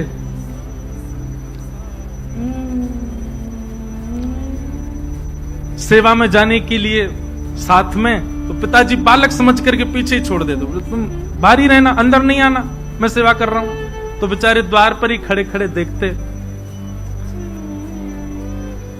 स्थिति ऐसी हुई कि अब सेवा के बगैर रहा नहीं जाता। बंशी तो कैसे रहे ठाकुर के बिना। और महाप्रभु जी के 4 स्वरूप बताए गए हैं। वे आचार्य भी हैं, वे ठाकुर जी की अधर की वंशी भी हैं, वे अंतरंग भाव से सहचरी भी हैं। और श्री हित, हित का मतलब ही होता है प्रेम, प्रेम स्वरूप है। पिताजी नहीं प्रवेश करने देते तो बाहर चले जाते, बच्चे तो खेलते थे, महाप्रभु जी बैठे बैठे राधा राधा राधा चिंतन करते। उनका खेल ही सेवा है, उनका खेल ही वही है, उनकी दिनचर्या ही वही है। हितरवंश महाप्रभु क्या करते? अब सेवा भीतर तो मिलती नहीं, तो बालक बाहर खेल रहे होते, वो आके कहते चलो हरिवंश हमारे साथ खेलो। अच्छा, नाम हरिवंश क्यों पड़ा? क्योंकि जब श्री इनके जो बड़े भैया थे नरसिंह आश्रम जी, जब इन्होंने कहा कि ठाकुर जी ने आज्ञा दी है कि तुम्हारे वंश में भगवान की वंशी ही प्रकट होंगी पुत्र रूप धारण करके, याद रहे तुम्हारा वंश वर्धन होने वाला नहीं था, हरि ने वंश बढ़ाया है, इसलिए अपने बालक का नाम हरिवंश रखना। इसलिए उनका नाम हरिवंश रखा गया। जिनके वंश को हरि ने ही बढ़ाया है, जिनके वंश को हरि ने ही प्रारंभ किया, वो हरिवंश। और हित नाम क्यों लगा? हित माने प्रेम। जो प्रेम प्रदायन करता है कौन? हरि ने जिनका वंश बढ़ाया, वो हित हरिवंश। तो हरिवंश चलो खेलो हमारे साथ। तो हरिवंश जी कहते मेरो खेल कछु अनोखो है, कछु अलग है। तो बच्चों के साथ बोले हम अलग लीला करेंगे। वो क्या लीला करोगे? तो गौर वर्ण का एक बालक, गोरा गोरा बालक, उसको तो पीतांबरी पहना देते, उसके गले में हार पहना देते, उसके सिर पर मुकुट पहना देते, उसको पटका पहना करके वन के कुछ पुष्पों को लेकर के कान पर लटकाए दिए, कछु यहां कर दिए, इस प्रकार उनका श्रृंगार कर देते। और श्याम वर्ण का एक बालक, श्याम वर्ण के बालक को नीचे लहंगा, ऊपर चुनरी, नाक में नथवे, सर मैया की निकाल लाते। और श्याम वर्ण के बालक को बिल्कुल गोपी जैसा श्रृंगार कर देते। मतलब मन में भाव क्या आता कि किशोरी जी तो आज पीतांबरी पहन करके, मुकुट पहन करके घूम रही हैं और श्याम सुंदर सखी बन करके घूम रहे हैं, ऐसी भावना आती उनके। परिवर्तित श्रृंगार कर देते। उनके श्रृंगार को ठाकुर जी स्वीकार करते थे। कैसे? यहां श्री व्यास मिश्र जी भोग की थाली लेकर के आए और श्री राधा मोहन लाल जी के सामने जैसी पधराई और पर्दा करके गए।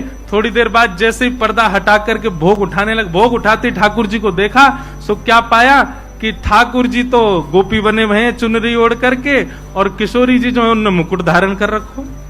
परिवर्तित श्रृंगार उनकी सेवा में हो जाता।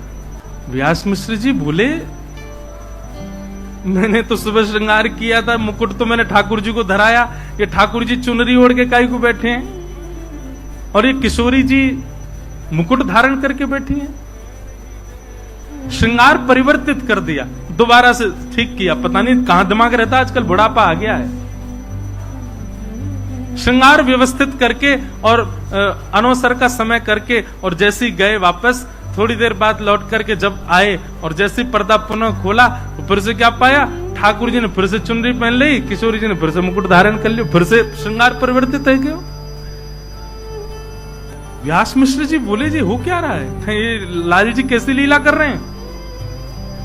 तभी आपकी दृष्टि बाहर गई और बाहर खिड़की से झांक करके आपने देखा तो हरिवंश जी अपने कुछ मित्रों के साथ क्रीड़ा कर रहे हैं। और तभी उन्होंने क्या देखा? एक श्याम वर्ण का बालक, वो तो चुनरी पहन करके घूम रहा है, और गौर वर्ण का बालक वो मुकुट पहन करके घूम रहा है, वो ठाकुर जी की तरफ भ्रमण कर रहा है। तब व्यास मिश्र जी को अनुभव हुआ कि सेवा के लिए जिद करता है लाला, हम मना करते हैं तो बाहर जाकर के सेवा ही खेल रहा है। और इसकी सेवा देखो कैसी अंगीकार, कैसी स्वीकार कि बाहर श्याम वर्ण के बालक को गोपी बनाए तो हमारे ठाकुर सेवा के गोपी बन जाते हैं। ऐसी उनकी लीला, ऐसी उनकी सेवा। बस ऐसी भाव समाधि में श्री हरिवंश जी रहते हैं बाल्यकाल से, बचपन से। श्री हृदयवंश महाप्रभु बालकों का श्रृंगार कर देते थे। जब बालक लौट के अपने घर जाते, माताएं देखती चुनरी ओढ़ के घूम रहा है, महाराज पकड़ करके 2-4 उसमें धर देती। बोले कहां जाता है, क्या करके आता है? सखी बना घूमता है। अरे मेरा मित्र हरिवंश वो तैयार कर देता है रोज मुझको। अब तो घर के लोगों ने अपने बालकों को भेजना बंद कर दिया। हरिवंश जी जहां बैठ जाए बालक जाती ही नहीं वहां पे। बोले हम तेरे पास नहीं आएंगे। क्यों? बोले तू सखी बना देगो। सखी नहीं बनाते हैं, प्रेम रस में डुबा देते हैं। महाप्रभु जी ऐसी भ्रमण कर रहे थे अपने घर के आसपास के वन में, छोटे से बालक हैं, तभी उनको दो युगल वृक्ष दिखाई दी, आसपास ही खड़े हैं दोनों। बोले आहा, दोनों युगल मिल गए। और संभवतः जो एक वृक्ष था वो त्रिभंगी था, उसकी जो आकृति थी वो ऐसी थी। वो हो, ये तो लाल जी हैं, ये सीधी सादी हमारी किशोरी जी हैं। तुरंत उनने तो महाराज वहीं पर श्रृंगार करना प्रारंभ किया। वृक्ष को ही श्यामा श्याम का रूप मान करके जो त्रिभंग वृक्ष था उसको ठाकुर जी का रूप धराने लगे, और जो सीधा सा वृक्ष खड़ा वो किशोरी जी के रूप में उसको तैयार करने लगे। श्रृंगार है क्यों? अब माला कहां से लाए? अब यहाँ पे मणि तो है नहीं, माणिक तो है नहीं, स्वर्ण तो है नहीं, तो सुंदर सुंदर पुष्प तोड़ करके लाए, उनकी माला बना करके वृक्षों को ही माला धारण करा दी। अरे जय जय, तैयार है गए, आरती कर दूं। आरती काहे की करूं? भाव की आरती लाई। आरती लेकर के आरती करते, और भोग तो लगाए ही नहीं, कहां जाऊं? वन में गए, सुंदर सुंदर वन के फल लेकर के आए। एक ही फल नहीं, आलस नहीं है भक्ति में, अलग अलग फल, अलग अलग प्रकार के फलों को लेकर के आए। फल को सुंदर दोना पत्ता का बना करके उसमें पधरा करके दोनों युगल के सामने पधरा दिया, और बैठ करके वहीं कीर्तन करने लगे। स्वरूप का वर्णन, स्वरूप का वर्णन, लीलाओं का भाव चिंतन करने लगे। यहां पिताजी ने अपने राधा मोहन जी का स्वर्ण का श्रृंगार किया था।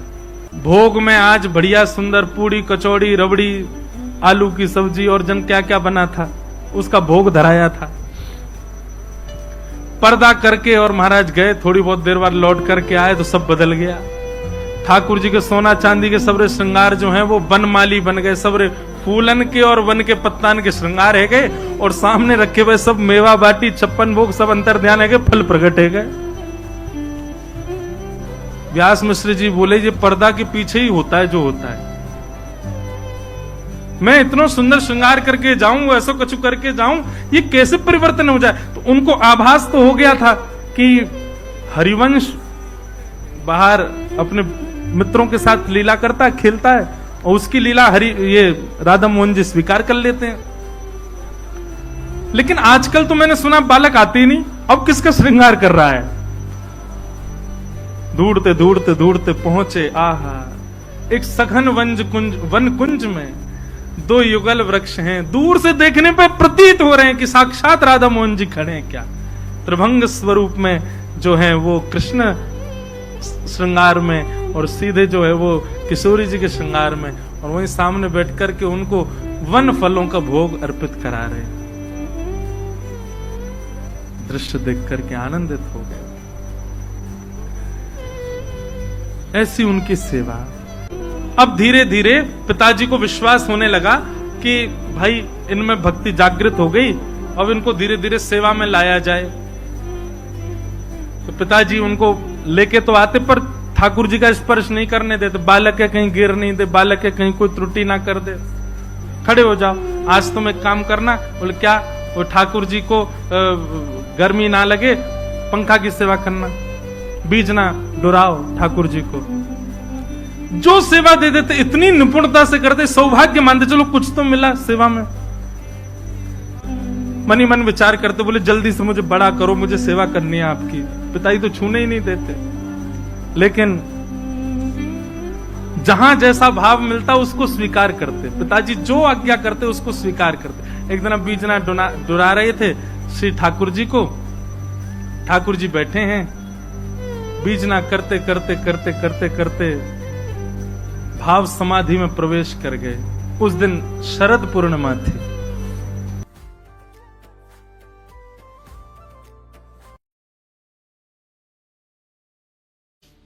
एक भक्त थे, उनका नाम था गणपति भट्ट। क्या नाम था? गणपति भट्ट। गणेश जी के बहुत बड़े भक्त थे। गणेश जी के अलावा किसी देवता को देखते ही नहीं थे। इतनी निष्ठा थी उनकी गणेश जी में कि कहीं भी चले जाएं पूछते थे गणेश जी का मंदिर है तो मैं आऊंगा, नहीं तो नहीं आऊंगा। उस नगर में ही नहीं जाते थे जहां गणेश जी का मंदिर ही ना हो। ऐसी निष्ठा उनकी। निष्ठा एक बात होती है, कट्टरपंथी होना अलग बात होती है। हम लोगों को कट्टरपंथी नहीं होना चाहिए, निष्ठावान होना चाहिए। कैसा होना चाहिए? निष्ठावान। जिस देवता को आप भजते हो उसके प्रति पूर्व निष्ठा रखो, पूर्ण निष्ठा रखो। अब ऐसे तो हनुमान चालीसा में गोस्वामी तुलसीदास जी लिखते हैं, और देवता चित्त न धरहि, हनुमत से ही सर्व सुख करहि। अब इसका अर्थ क्या है कि और देवताओं को मत पूछो, ऐसा नहीं है। ऐसा कह रहे हैं गोस्वामी जी, यदि आप हनुमान जी के उपासक हो तो एक बार पूर्ण निष्ठा से श्री हनुमान जी को ही भज के देखो, हनुमान जी के प्रति भाव रखो। इसका मतलब यह है कि फिर गणेश जी के पास जाओ ना, तो गणेश जी से भी प्रार्थना करो, हे गणपति भगवान हमारी हनुमान जी में और निष्ठा बढ़ जाए। फिर महादेव के पास जाओ तो महादेव से कहो, हे महादेव हमारी हनुमान जी में और प्रेम हो जाए। कभी देवी के मंदिर में जाओ तो देवी से भी जाके ये प्रार्थना करो, हे वैष्णो देवी मैया हनुमान जी से हमारा और प्रेम हो जाए। अब आप जा तो सब जगह रहे, पर हर जगह मांग क्या रहे? अपने इष्ट से प्रेम। इसको कहते हैं निष्ठा। क्या कहते हैं? निष्ठा।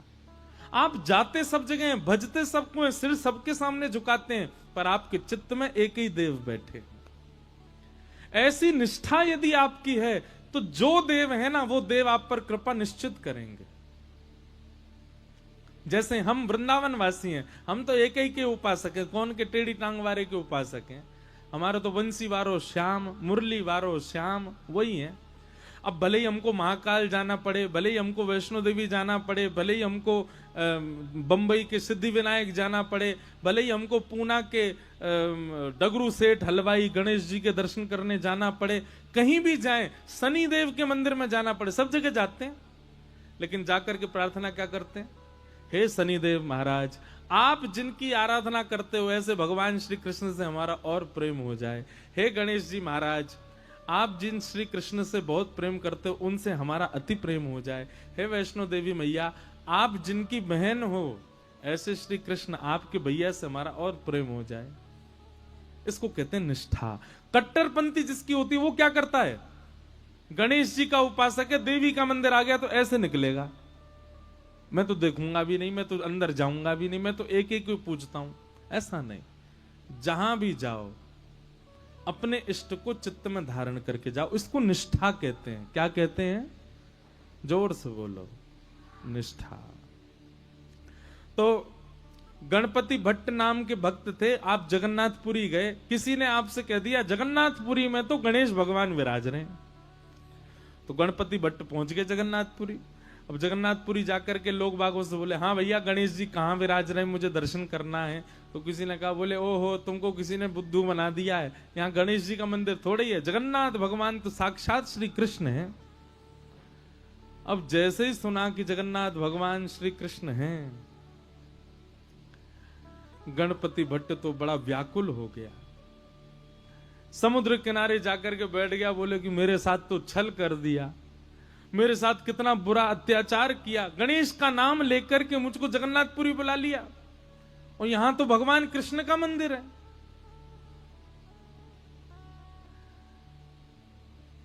इतना व्याकुल हो गया, अपने चित्त पे हाथ रख के गणेश जी का स्मरण करने लगा, हे गणपति भगवान मेरी निष्ठा टूट ना जाए, मेरी अनन्य भक्ति टूट ना जाए, मैं सदा आपका ही रहूं, कृपा करना नाथ। उसकी निष्ठा पर जगन्नाथ भगवान इतने रीझ गए। वो निष्ठा किस में रखता है? गणेश जी में। पर गणेश जी के प्रति निष्ठा इतनी अटूट थी कि जगन्नाथ भगवान उससे रीझ गए, और जगन्नाथ भगवान ने मन बनाया, बोले कि ये इतना गणेश जी का उपासक है, मुझे इससे मिलना है। और जगन्नाथ भगवान एक नन्हे से बालक का रूप धारण करके गणपति भट्ट के पास आ गए। भैया तुम क्यों रो रहे हो? बालक बन के आए।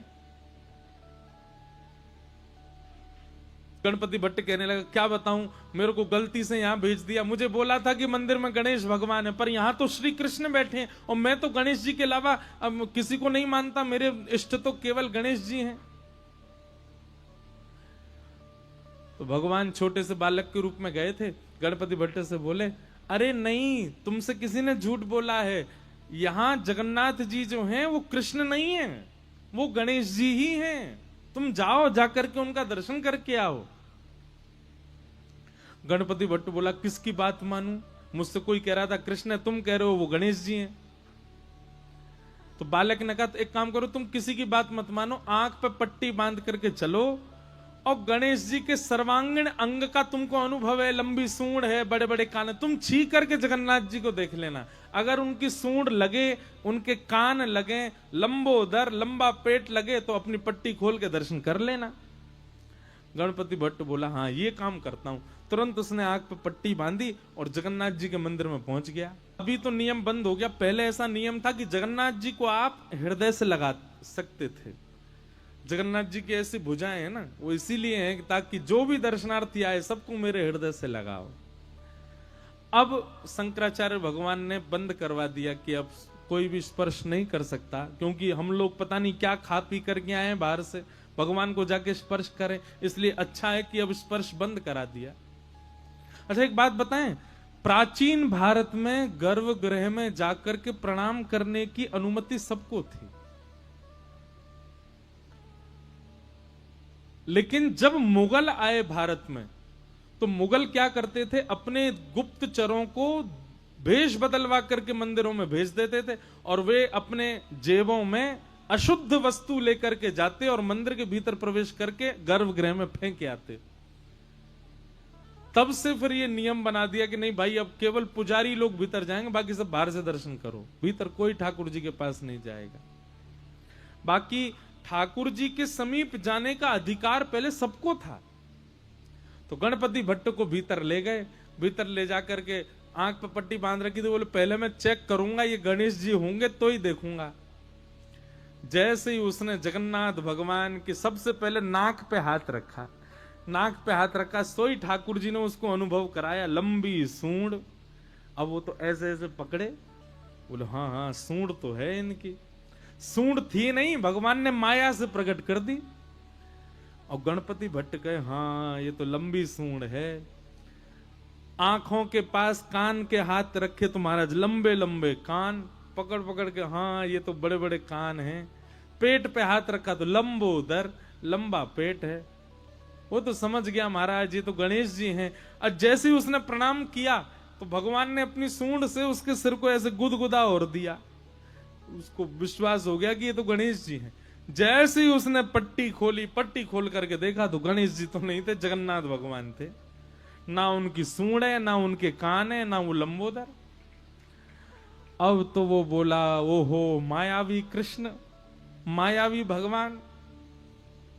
आंख बंद करके स्पर्श करता हूं तो सूंड दिखती है, आंख खोल के देखता हूं तो जगन्नाथ दिखते हैं, मेरी निष्ठा भंग हो गई। जैसे ही उसने ये बात कही इतने में ही जगन्नाथ भगवान प्रत्यक्ष प्रकट हो गए और प्रकट होकर के उसको बोले मुझे तेरी निष्ठा बहुत पसंद आई, तू अपने देव के प्रति इतना निष्ठावान है, लेकिन मेरी एक बात याद रख, कभी भी किसी में भेदभाव मत कर। तुम्हारी जिस देव में निष्ठा है उसमें पूर्व निष्ठा रखो, पर उसके अलावा किसी देव के पास जाने का अवसर मिले तो उससे चूको मत, वहां भी जाओ, वहां जाकर के भी उसको प्रणाम करो। ये सब मेरा ही विलास है, मैं ही गणपति हूं, मैं ही शिव हूं, मैं ही हनुमान हूं, मैं ही जगन्नाथ हूं, मैं ही भद्रकाली हूं, मैं ही वैष्णो देवी हूं, ये सब मेरा विलास है। इसलिए तू किसी भी प्रकार से भेद दृष्टि मत रख, क्योंकि भेद दृष्टि भक्ति में अपराध है। इसलिए इस अपराध के भागी मत बनो गणपति भट्ट। तुम गणेश के उपासक हो, इसका मतलब यह नहीं कि तुम अन्य देवताओं का तिरस्कार करो। इसलिए अपनी भक्ति को और पुष्ट करो, सब देवों में अपने गणपति का दर्शन करो। तब उस गणपति भट्ट का जो संशय था वो दूर हुआ, उसने जगन्नाथ भगवान को प्रणाम किया। तो भैया निष्ठावान बनिए। कई लोग कहते हैं बोले हिंदू वैदिक समाज में, हमारे सनातन धर्म में इतने सारे देवता, किसको पूजें, किसी एक को पकड़ लो बस, और बाकी सबको क्या करें, बोले बाकी सबको उसी के भाव से प्रणाम करो, निष्ठावान रहो। हमारा हिंदू वैदिक सनातन धर्म बहुत सुंदर है। यहां पर हम सबको एक प्रकार से अंग्रेजी में कहूं तो चॉइस मिली हुई है भाई, जैसी तुम्हारी निष्ठा हो उस देवता के श्री चरणों में प्रणाम करो, उस देवता को भजो, दल बदलू मत रहो। जैसे ही कोई अन्य देव की प्रशंसा सुनते हो तो अपने इष्ट का त्याग कर दो, ऐसा कभी मत करो। पर हां, वृंदावन रीति में जब आप जाओगे, वृंदावन भजन भाव में जब आप जाओगे, तो वहां राधा कृष्ण को आप अलग नहीं मान सकते, वहां ये दोनों आपके इष्ट हैं।